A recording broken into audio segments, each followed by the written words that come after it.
All right, let's move on. Yeah. To let's dig a little deeper on Justin Fields and Trey Lance. Okay. Because I think the consensus out there when the 49ers made that move was that, they're going to get Fields. Right. And if they don't get Fields, well, they're going to get Trey Lance because they got those tools and it's the way the league is going. So here is one.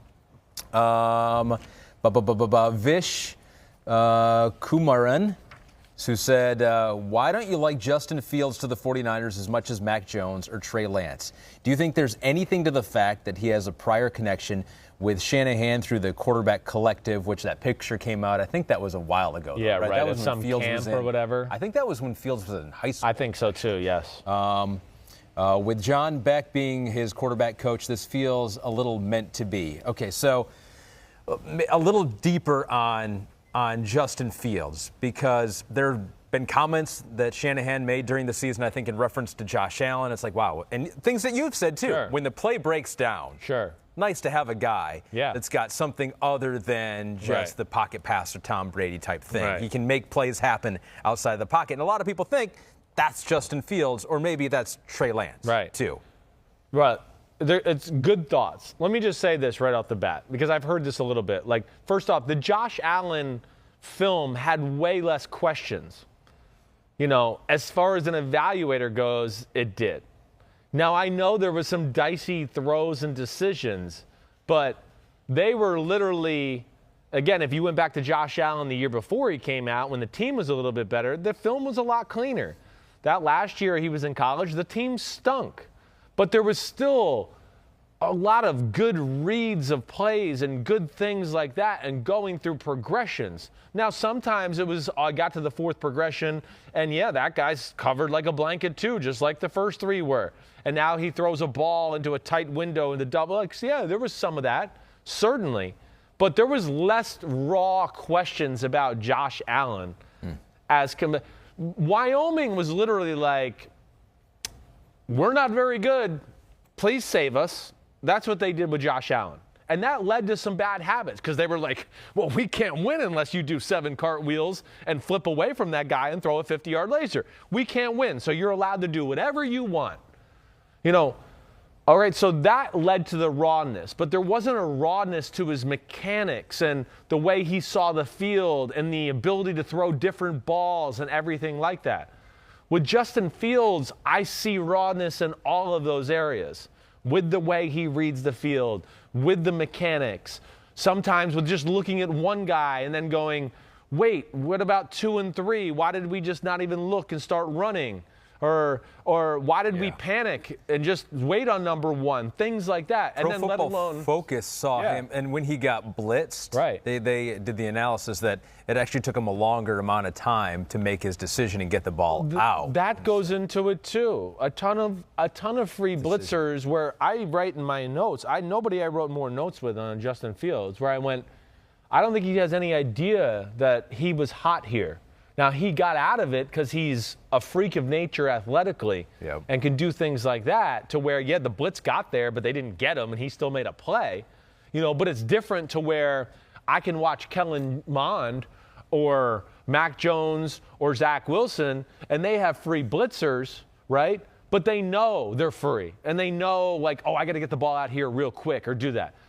So that's the things, like, to the point I'm saying, where there is some rawness to Justin Fields there. Mm-hmm. He has some elite traits to our buddy's question here. There's no doubt. The arm is just through the roof powerful. The running is special. I mean, he might run a 4.39, a 4.41. It's really damn good.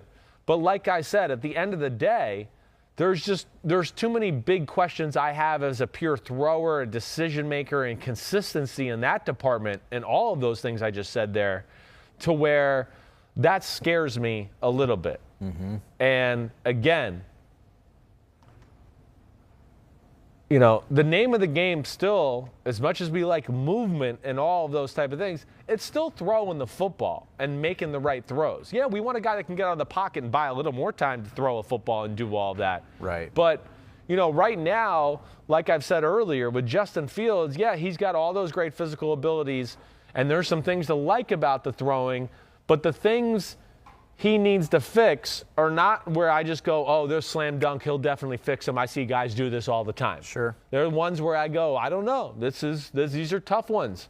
I'd like to see if he can apply this and get better at this and do all those type of things. And that's where I question it a little bit. Maybe it's a chance, though, to rethink the position even a little bit more. Right. Badman Bates Buck says RG3 was killing it before his injuries. Doesn't that show you what Shanahan can do with a dual threat? That run game alone would explode with any of the other quarterbacks. Isn't that really the main goal of his offense? Well, it is, and you're right. I mean, yes. Would he be able to do special things with a Lance or a Fields, a quarterback, and running the ball and doing all that? Yes, definitely. But I still think at some point in time, and even back to the RJ3 days, there was teams, they were starting to get a feel for how they were using him to run the ball. Mm-hmm. It was going to get to the point where, no, you're going to have to start beating us in the pocket to throw the football and doing some of that. There's only so much you can do. Wait, there's this guy in the NFL who's a really awesome running quarterback, as good as we've ever seen. What's his name? Oh, Lamar Jackson. Mm-hmm. Right. You see, as good as it can be running the ball, at some point during the year, it always comes back to what question? Well, can he beat you in the pocket? Can he bring you back in the fourth quarter? Right? There's going to be a few teams, no matter how good you are at running the ball and being creative, that are going to be able to match up and stop that. And now it's going to be, okay, wait, now I got to do this in the pocket and be this type of quarterback? And that, to me, is where I got the questions about Lance and Fields. Yeah. Not to say they can't do it. They've had the great, ability to run, which I think you have heard my dad talk about this before, too. It's something we talk. That ability to run does hinder their ability to grow as a passer. Sure. Because it's always like, well, the first guy's not open. My legs always get me out of trouble. So I'll just get out of trouble. You haven't had as much. You haven't been forced to go, you can't do this. Yeah. You're not going to be able to do this today. Yep. And that takes an adjustment period. So there's a really good question. And I'm just saying that I think in the NFL world and Shanahan's world, the top 5 offenses he had was Schaub, and that's Schaub. I mean, Matt Schaub's not as talented as Mac Jones. And, I think he looks at what McVay did with Kirk Cousins and that type of stuff, and he goes, wait, Mac Jones, that offense, he's better than Kirk Cousins.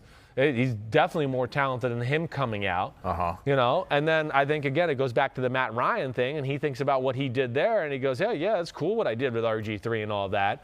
But, damn, we were pretty much unstoppable with Matt Ryan and that offense. And I just think that's where it'll end up being. So I want to go to the Jets because we had a few questions on New York and what they might do with the number 2 pick. But just expanding on your point now, the Falcons are in the 4th spot here. I know, right? And so this one comes from a wrecked aisle. Are the Falcons now in a bad position to trade down with the 4th pick now, potentially being the 4th quarterback off the board? Will the Broncos and Panthers take that risk? And so it is kind of interesting because there's this huge blowback, right, when you're saying Zach Jones could be the number 3 quarterback. It's like, oh, it'd be Fields. Well, if a lot of people think that, then boy, everyone should be trading up to 4 with the Falcons, right, to get this guy who everyone thought was a no-brainer to be a number 3 pick or maybe even a number 2 pick. What do you think about the Falcons spot there at 4 now?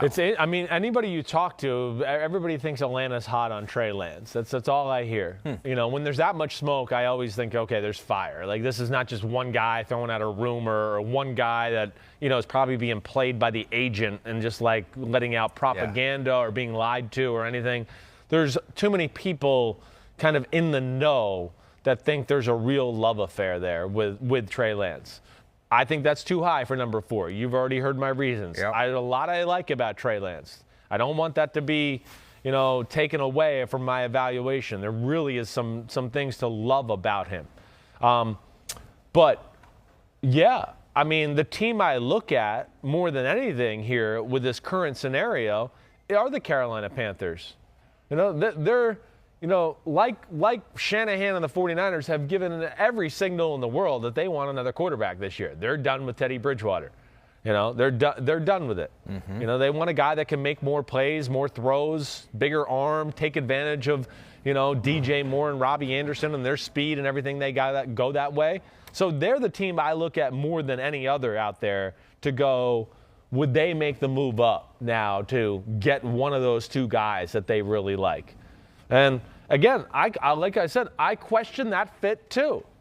You know, again, Fields has not shown me he's Drew Brees or Joe Burrow-ish in the way he can read and do a West Coast offense that way, in which Carolina's doing.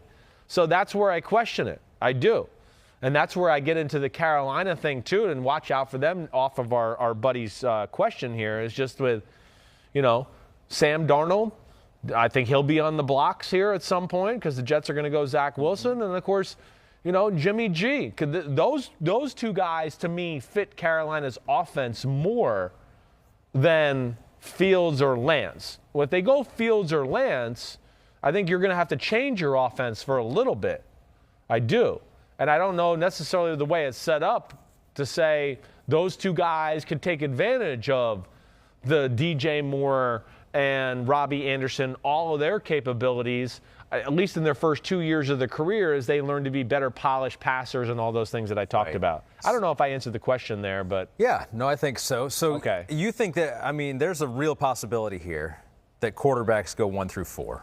It seems like that. Seems like it, doesn't it? Again, you know me, like I've stated, I would not take Trey Lance in the top 5. I would not. But it does seem that way. But if enough teams are high enough on Lance or Fields, it's going to happen, which means the Bengals at number 5 could get the first non-quarterback, right? Which could be Jamar Chase, could reunited be with Joe Burrow. Exactly. Could be Chase, Devontae Smith. Although they have a good wide receiving core. It is pretty Cincinnati. good. Maybe they go up. Maybe they get one of the top tackles in the draft. You know, so they got some options nonetheless. No doubt about it. Hi, I'm Mike Tirico, and thanks for watching. Make sure to hit subscribe for the latest news and highlights from NBC Sports.